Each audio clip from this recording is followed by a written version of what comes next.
பிதாசுதன் பரிசுத்த ஆவியின் பேராலே ஆமென்.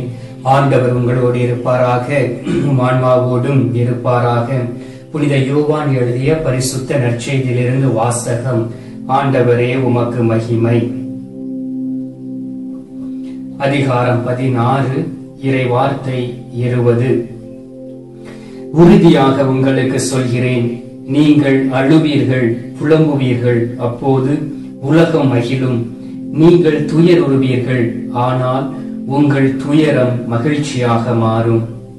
கிறிஸ்துவின் வாழ்வு தரும் நற்செய்தி. கிறிஸ்துவே உமக்கு புகழ்.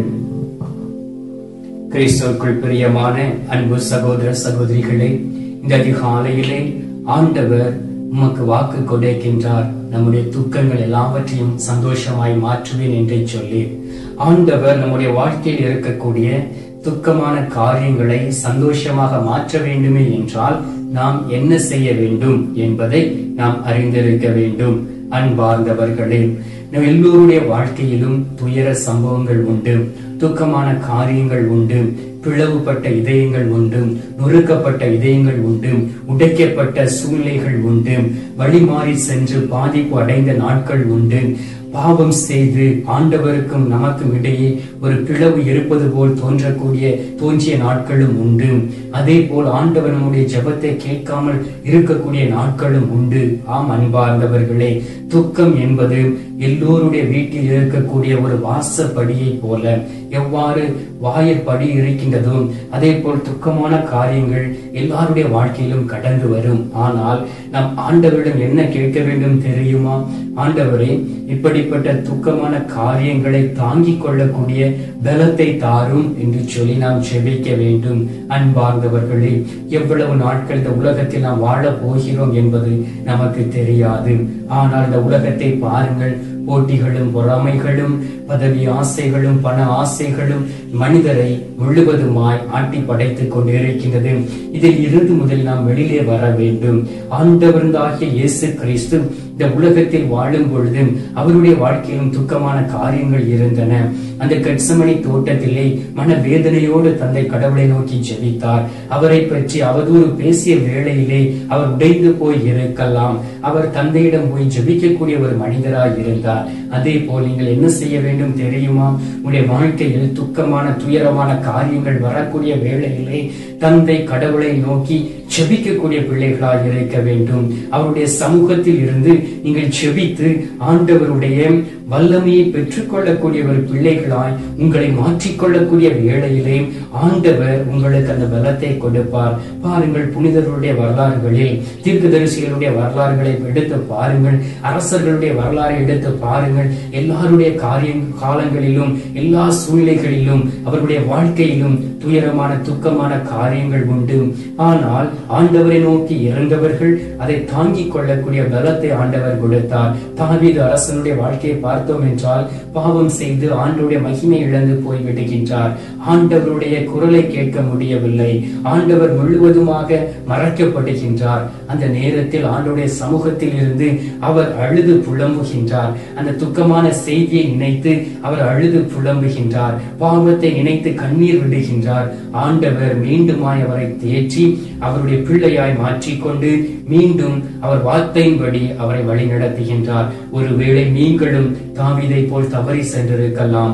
இந்த நாளில் ஆண்டவர் உங்களை பார்த்து சொல்லுகின்றார், என் மகனே மகளே, நீ என்னிடம் திரும்பி வா, உன்னுடைய துக்கங்களை நான் சந்தோஷமாய் மாற்றுவேன் என்று ஆண்டவர் வாக்கு கொடுக்கின்றார். மத்தேயு நற்செய்தி 5வது அதிகாரம் 11, 12 வார்த்தைகளை வாசித்து பாருங்கள். அதில் சொல்லப்பட்டு இருக்கின்றது, என் பொருட்டு மக்கள் உங்களை இகழ்ந்து துன்புறுத்தி உங்களை பற்றி இல்லாதவை பொல்லாதவை எல்லாம் சொல்லும் போது நீங்கள் பேறு பெற்றவர்களே, மகிழ்ந்து பேறு வகை கொள்ளுங்கள்.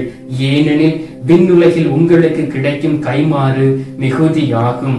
இவ்வாறே உங்களுக்கு முன் இருந்த இறைவாக்கினரையும் அவர்கள் துன்புறுத்தினார்கள். அன்பார்ந்தவர்களே, உங்களை வார்த்தைகளை கொண்டு துன்புறுத்தி இருக்கலாம். உங்களை மனவேதனை அடையும்படியாக குற்றப்படுத்தி இருக்கலாம், காயப்படுத்தி இருக்கலாம்.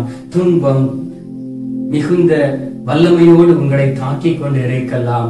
எந்த வழியில் துன்பம் வருகிறது என்று நீங்கள் அறியாமல் இருக்கலாம். உங்களுடைய நண்பர்கள் வழியாக வரலாம், உறவினர்கள் வழியாக வரலாம், நீங்கள் வேலை செய்த இடத்தில் உள்ள நபர்களாக வரலாம், யாரை முழுவதுமாய் நம்புகிறீர்களோ அவர்கள் வழியாக கூட வரலாம். நீங்கள் செய்யக்கூடிய காரியம் என்ன தெரியுமா? ஆண்டவரை தேடி வாருங்கள், அவருடைய சமூகத்தில் இருந்து ஒப்புக் கொடுங்கள்.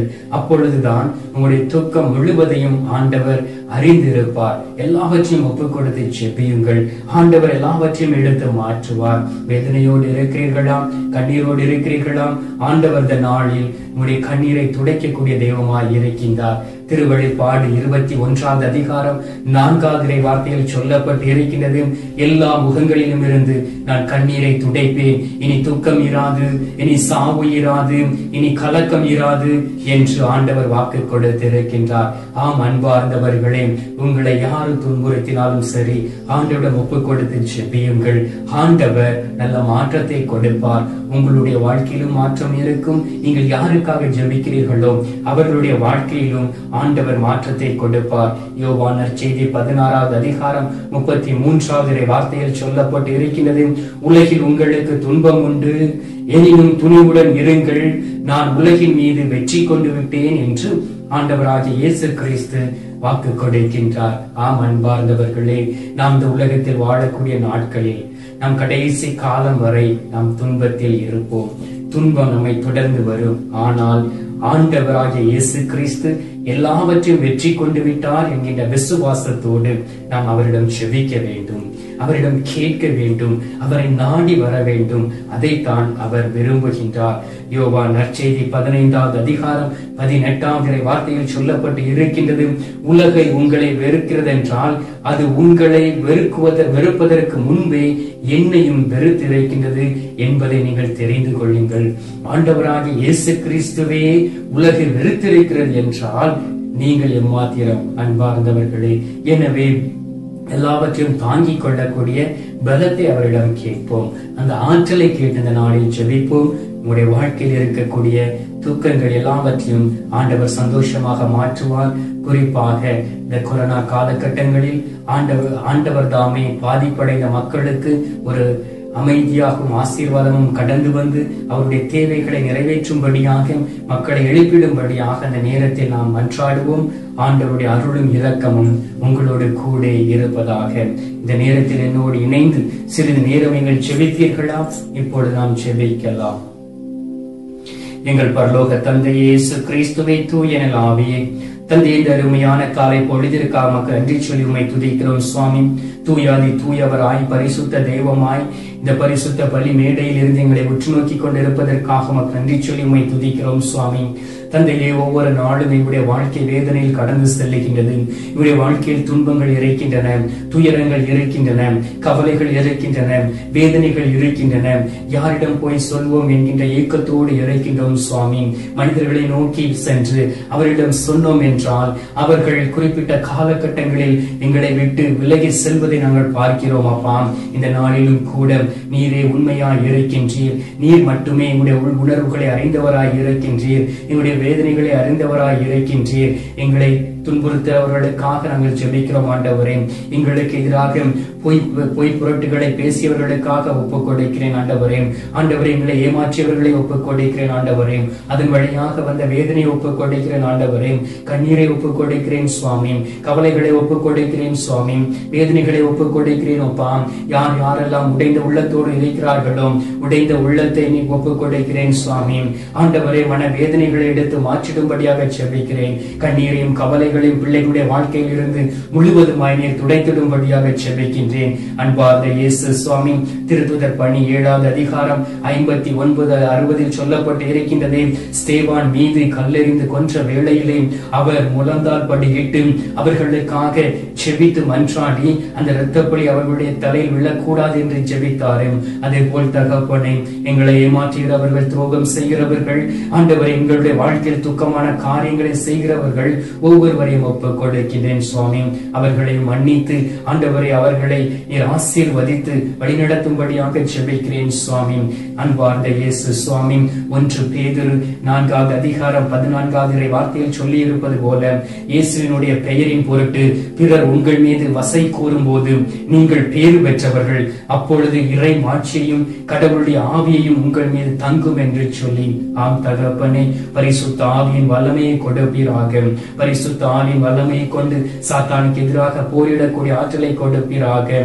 ஆண்டவரே, மக்களுக்கு எதிராக செயல்படக்கூடிய சாத்தானுடைய வல்லமைகள் கட்டப்படுவதாக, மனிதனுடைய வார்த்தைகள் கட்டப்படுவதாக.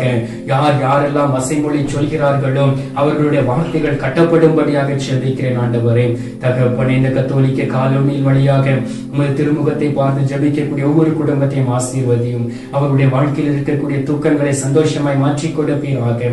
நீர் அவருடைய வாழ்க்கையில் கடந்து வருவீராக. தாயும் தகப்பனுமாய் இருந்தவர்களை வழிநடத்தும்படியாக உம்மை நோக்கி ஜெபிக்கிறோம் ஆண்டவரே. தூய ஆவியின் பலத்தை கொடும், வல்லமையை கொடும், இழந்து போன சமாதானத்தை திரும்ப கொடுக்கும்படியாக ஜெபிக்கிறேன் ஆண்டவரே. இழந்து போன ஆசீர்வாதத்தை மீண்டுமாய் அவர்களுக்கு கொடுத்து அவர்களை தேற்றும்படியாக ஜெபிக்கிறேன் சுவாமி. தகப்பனே, இந்த அதிகாலையிலே உமது திருமுகத்தை பார்க்க நீர் கொடுத்த கிருபைக்காக நன்றி. எங்களை ஆசீர்வதித்திருப்பதற்காக உமக்கு ஸ்தோத்திரம், ஸ்தோத்திரம், ஸ்தோத்திரம். மீட்பரும் இரட்சகருமான இயேசுவின் திருக்கரத்தில் ஒப்புக் கொடுத்து எங்கள் தாய் கன்னி மரியாள் வழியாக ஜெபிக்கின்றோம் எங்கள் நல்ல தந்தையே, ஆமென். பரலோகத்தில் இருக்கிற எங்கள் பிதாவே, உம்முடைய நாமம் ரட்சிக்கப்படுவதாக, உம்முடைய ராஜ்யம் வருக, உம்முடைய சித்தம் பரலோகத்தில் செய்யப்படுவது போல உலகத்திலும் செய்யப்படுவதாக. எங்கள் அனுதின உணவை எங்களுக்கு இங்கு அளித்தருளும். எங்களுக்கு தீமை செய்கிறவர்களை நாங்கள் பொறுப்பது போல எங்கள் பாவங்களை பொறுத்தருளும். எங்களை சோதனையில் விழவிடாதே, தீமையில் இருந்து எங்களை ரட்சித்தருளும். ஆமென். அருள் நிறைந்த மரியே வாழ்க, கர்த்தர் உடனே பெண்களுக்குள் ஆசீர்வதிக்கப்பட்டவள் நீரே. உம்முடைய திரு வயிற்றின் கனியாகிய இயேசுவும் ஆசீர்வதிக்கப்பட்டவர். அஜிஷ்ட மரியே, சர்வேசுடைய மாதாவி, பாவிகளா இருக்கிற எங்களுக்காக இப்பொழுதும் எங்கள் மரண நேரத்திலும் வேண்டிக் கொள்ளும். ஆமென். பிதாவுக்கும் சுதனுக்கும் பரிசுத்த ஆவிக்கும் மகிமை உண்டாவதாக. ஆதியில் இருந்தது போல இப்பொழுதும் எப்பொழுதும் என்றென்றும் இருப்பதாக. ஆமென். அன்பார்ந்தவர்களே, ஆண்டவர் இந்த நாளில் உங்களுடைய வாழ்க்கையில் கடந்து வந்து உங்களுடைய துக்கங்களை சந்தோஷமாக மாற்றுவார்.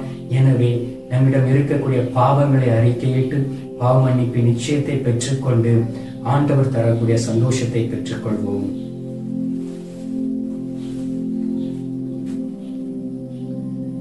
எல்லாம் வல்ல இறைவன் பிதா, சுதன், பரிசுத்த ஆவி உங்களை ஆசீர்வதிப்பாராக. ஆமென்.